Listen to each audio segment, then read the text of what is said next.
Well, we have another classic. It's been a while, so let me see if I can get this right. Get woke, go broke moment for Gizmodo and, in our world, Kotaku. Yes, that's right, Kotaku. And I expect similar fates for people at Polygon, and it's sad. I really don't ever want to celebrate, and I'm not celebrating now, I'm just reporting on it, people losing their jobs. I would have rather businesses adapt, businesses overcome, businesses listen to their audience. And there was a time, this is all fallout if you've been following from basically Gawker. There was a while ago where Gizmodo, the Gizmodo family of sites, which includes Kotaku, Deadspin, the AV Club, Jezebel, Lifehacker, The Root, Takeout, stuff like that.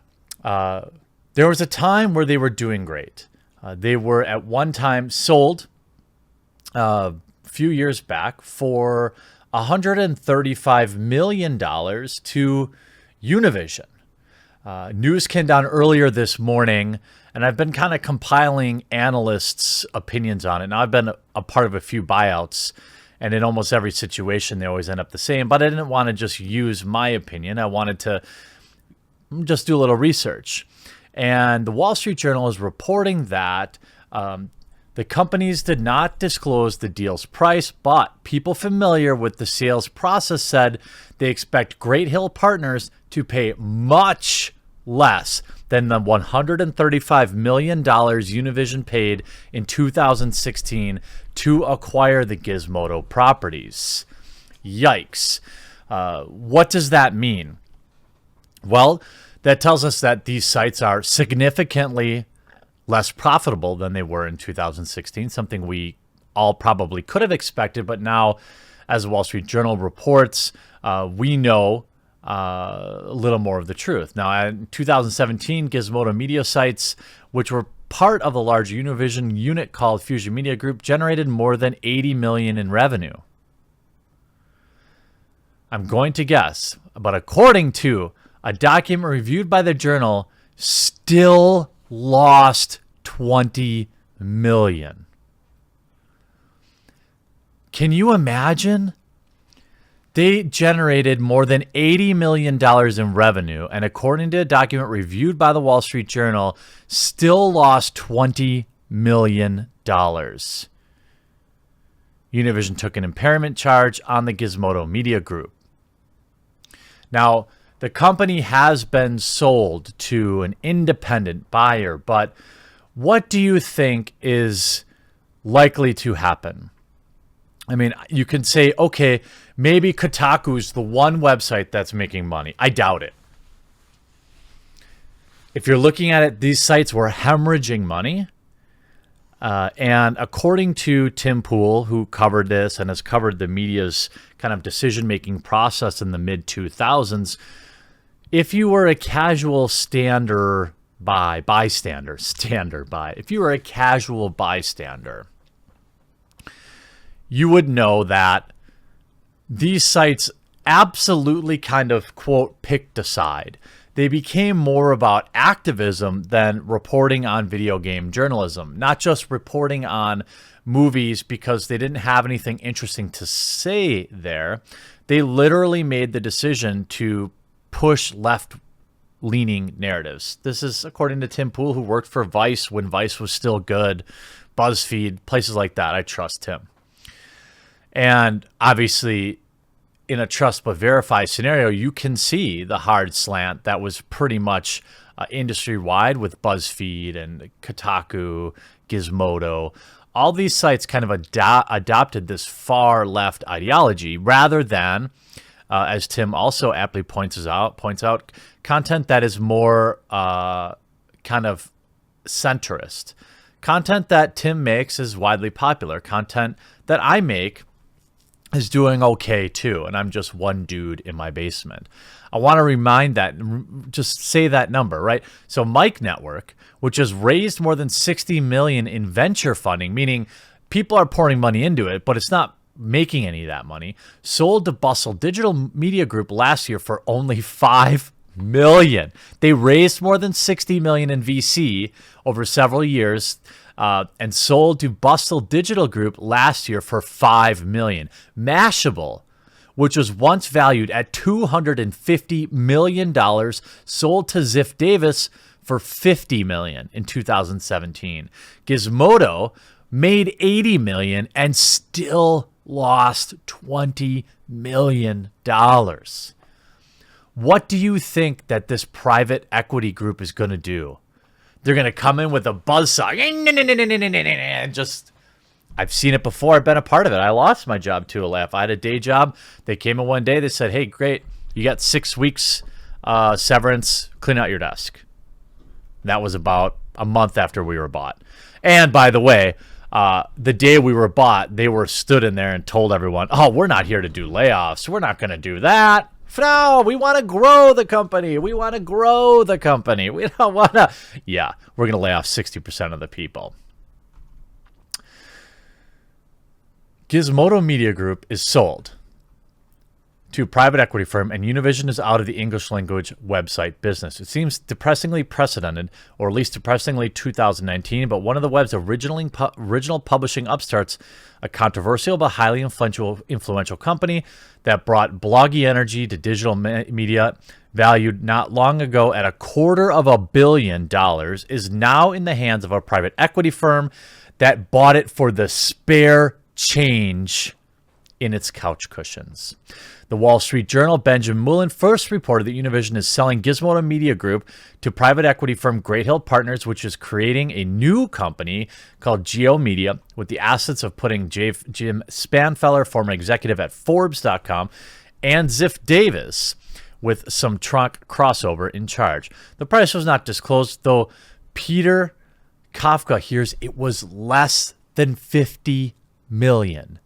This is a company that Univision bought just 2 years ago, roughly, for $165 million and sold for a third. I'll say it again. Say it with me as you crush that like button. Get woke, go broke. Massive losses. The deal encompasses a lot of properties with a variety of histories. There are sites that are originally part of Gawker Media, RIP, Gizmodo, Jezebel, Deadspin, Lifehacker, Jalopnik, Kotaku, IO9, Univision. Like, if you look at IO9, Kotaku, these are all reskins of the same people pushing the same narrative. Unfortunately, lost in this is also The Onion. Univision had separately acquired a controlling stake in The Onion earlier that year. There's also The Root, which was another far-left site. The Univision acquired in 2015, and 2 sites Univision had launched its own, Splinter and Earther. Per Variety, Univision rep said that all employees of GMG and The Onion will be joining Geo Media. And it's unclear if there will be layoffs. Usually there are layoffs. Private equity firms do not exactly have the greatest track record for keeping media organizations alive and well. Spanfeller, the incoming chief executive officer, comes from digital publisher Ziff Davis, which purchased Mashable in 2017 fire sale.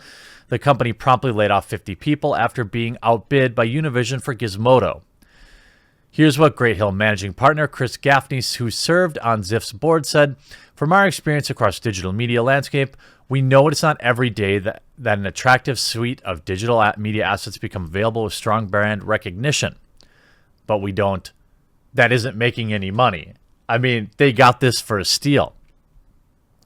Great Hill doesn't own a lot of media companies. The only company listed on the media part of its portfolio really doesn't fit that definition. It says typically holds companies for 3 to 7 years before an exit of some sort.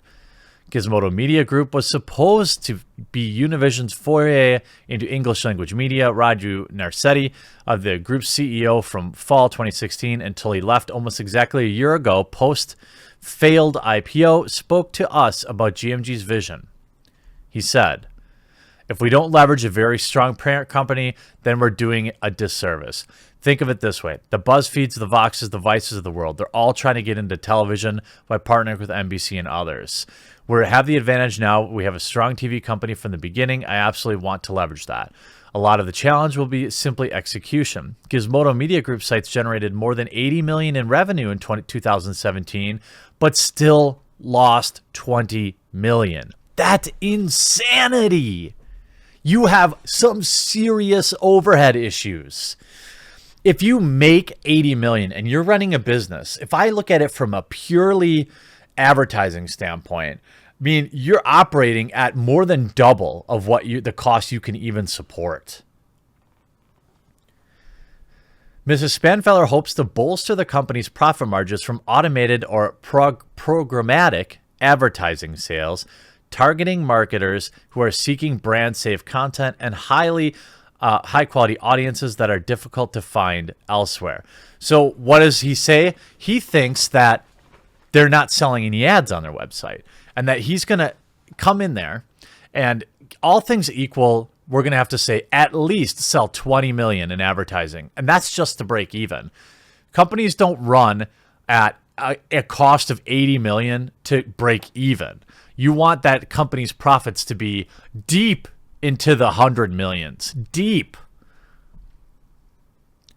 He will also seek to diversify the company's business, further developing its e-commerce efforts and offering some premium paid content. Ooh, nice. So a members-only area of Kotaku. That's going to go over well in an ad block era. Univision is still grappling with debt, the consequences of a $13.7 billion leveraged buyout in 2006 when buyout firms took the company private. The company said it finished 2018 with $7.4 billion in debt, but reduced the debt total to $547 million last year. Brand safe content can mean a lot, but it's not always been one of these sites' core strengths. Jim Spanfeller, who is now overseeing the Onion and GMG sites like Gizmodo, Jezebel, Deadspin, acknowledges the importance of editorial independence in a memo to staff, while also stressing the need for a, quote, healthy and productive partnership work with the business side. Here's the email. I believe in the power of content. Yes, even these platform nuanced times and the idea of editorial-driven businesses, I am very excited to work with the wonderful brands and make up this company. I also believe in the partnership that must work between both sides of the house to make media companies successful. While editorial independence is critically important, there needs to be a healthy and productive partnership with the business side of the company to be truly successful. Without an audience, we have nothing to offer advertisers, e-commerce partners, or subscription efforts. And without the revenue from these sources, we have no way to fund content, and those who create it attracts that audience in the first place. I can guarantee you that charging for a subscription on Kotaku and Deadspin is going to fail bigly. The fact that these sites are already, this is what always happens. Some guru always comes in and says he can fix it or she can fix it. And then what happens? They have to slash. You're talking about a company that's got to cut probably 30 million in expenses. A company that has to cut almost 20% off the bottom line just to be hanging on, right? 25, 30%. To be reasonable. You aren't going to just sell more ad space in an ad block era.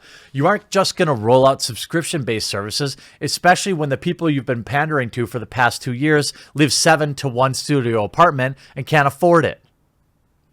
It's going to be interesting to watch, but mark my words, there will be massive layoffs top down from these companies. Usually takes a few months, but you know what?